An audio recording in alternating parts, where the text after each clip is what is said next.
Bismillahirrahmanirrahim. Assalamu alaikum students. How are you? Hope so you all are doing well.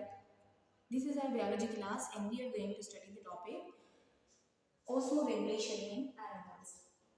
इससे पहले मैं थोड़ा सा आपको ये बताना चाहूँगी कि हमने प्रीवियस लेक्चर्स में osmoregulation in plants पढ़ा है। हमने ये देखा था कि osmoregulation होता क्या है, फिर वो एनिमल्स के अंदर कैसे होता है, वो सेल्स के अंदर कैसे होता है। आज हम देखने वाले हैं कि osmoregulation जो है वो एनिमल्स के अंदर कैसे है। ठीक है, जो प्रीवियस लेक्चर हमारा दूसरा है उसमें हमने प्लांट्स को देखा था, उसके हिसाब से ऑस्मो रेगुलेटरी कंडीशंस के हिसाब से हमने प्लांट्स की टाइप भी देखे हैं। अब हम देखेंगे कि ऑस्मो रेगुलेशन एनिमल्स में कैसे है। आपको डेफिनेशन तो पता होगी कि ऑस्मो रेगुलेशन की डेफिनेशन क्या है। This is basically maintenance of liquid and salt in the plant और animal whatever which type of the body, but it is basically a maintenance of salt and liquid inside the body. अब explanation में हम ये देखते हैं कि osmo regulation जो है वो एनिमल्स के लिए क्यों इम्पोर्टेंट है।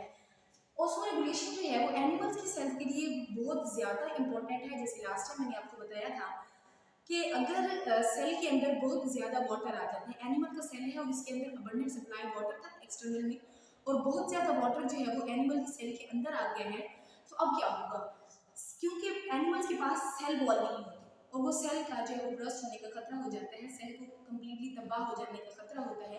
इसीलिए ऑस्मो रेगुलेशन जो है वो एनिमल्स के अंदर प्लांट से भी ज़्यादा जरूरी है।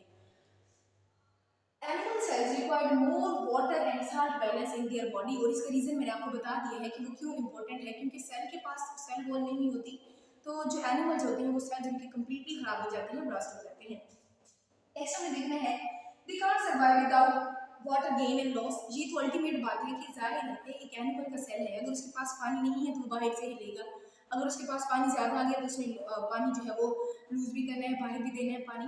तो ऑस्मो रेगुलेशन प्लांट के लिए है बहुत इंपॉर्टेंट, पानी आना और जाना प्लांट के लिए इंपॉर्टेंट है, लेकिन इसको नैरो रेंज में रखना, इसको बैलेंस रखना ये भी बहुत इंपॉर्टेंट है, और प्लांट से ज़्यादा एनिमल में इंपॉर्टेंट है, क्योंकि प्लांट्स के पास तो उनकी सेल वॉल होती है, वो थोड़ा बहुत उनको सर्वाइवल में हेल्प आउट करती है, लेकिन जो एनिमल्स हैं इनके पास कोई सेल वॉल नहीं होती, तो एनिमल्स के लिए जो है ये थोड़ा सा मुश्किल हो जाता है। इसके बाद हम देखते हैं two main categories of the animals के ऑस्मो रेगुलेशन के बेस पर एनिमल्स की दो मेन कैटेगरीज होती हैं। पहली जो कैटेगरी है वो हमारे पास आती है जी ऑस्मो कन्फर्मर्स की। अब जो ऑस्मो कन्फर्मर्स होते हैं ना, ये अपने इन्वायरमेंट के साथ आए होते हैं, इनको जो है अपने अंदर किसी किस्म की एडजस्टमेंट करने की ज़रूरत नहीं पड़ती है, ये अपने बाहर के इन्वायरमेंट के साथ समझे फ्रैंक होते हैं, जैसा बाहर का इन्वायरमेंट वैसा इनका इंटरनल साइड हो जाता है। या हम ये भी कह सकते हैं कि बाहर साइड का जो एक्सटर्नल इन्वायरमेंट जैसा भी हो, इनकी बॉडी को असर नहीं पड़ता, इनको जो है अपने आप को रेगुलेट करने की ज़रूरत नहीं पड़ती है। तो जाहिर है जब इनको रेगुलेट करने की ज़रूरत नहीं पड़ती है, इनका जो है वो बाहर का जो है वो इतना ज़्यादा असरअंदाज नहीं हो रहा होता, तो इनके अंदर जो प्रॉपर एडजस्टमेंट के लिए मैकेनिज्म भी नहीं होते। इसको यहाँ से थोड़ा सा देख लेते हैं। In these animal body fluids are kept isotonic to the external environment. अब आइसोटोनिक की लास्ट टाइम मैंने आपको टर्म बताई है, आइसो का मतलब क्या होता है, सेम, कि ये अपने एनवायरनमेंट के साथ जो है वो सेम रहता है, ना तो अगर एनवायरनमेंट के अंदर ज़्यादा पानी होगा तो इसके पास भी ज़्यादा होगा, अगर इसके पास कम होगा तो मतलब इसको किसी किस्म की एडजस्टमेंट की ज़रूरत नहीं पड़ती है, ये अपने एनवायरनमेंट के साथ जो है वो फ्रैंक रहता है, मॉडरेट रहता है। और फिर क्या है जी, there is no discharge the water और सॉल्ट इन एक्सटर्नल एनवायरनमेंट, ये अपने आप को कंप्लीटली बैलेंस रखता है, बाहर का एनवायरनमेंट चाहे जैसा भी हो जाए ये अपने आप को बैलेंस रखेगा, तो इस वजह से इसके पास जो है वो किसी किस्म की एडजस्टमेंट करने की ज़रूरत नहीं पड़ती है, ना इसको वाटर को रिमूव करने की ज़रूरत पड़ती है, ना इसको सॉल्ट को रिमूव करने की ज़रूरत पड़ती है। क्यों? क्योंकि ये अपने आप को एडजस्टेबल बना रहा होता है, ये होता ही एडजस्ट किया हुआ है, इसने अपने आप को जो है वो इन्वायरमेंट के साथ चेंज ही नहीं करना होता। और अब इसकी एग्जांपल क्या आ जाती है जी, all marine vertebrates have fishes.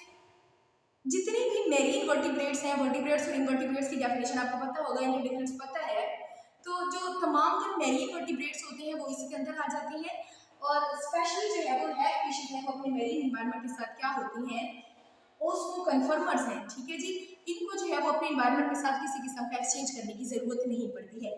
Second time हमारे पास आ जाती है जी ओस्मो रेगुलेटर। अब आपको नाम से ही जाहिर है कि इनको अपने आप को अपने एनवायरनमेंट के साथ रेगुलेट करने की जरूरत पड़ती है।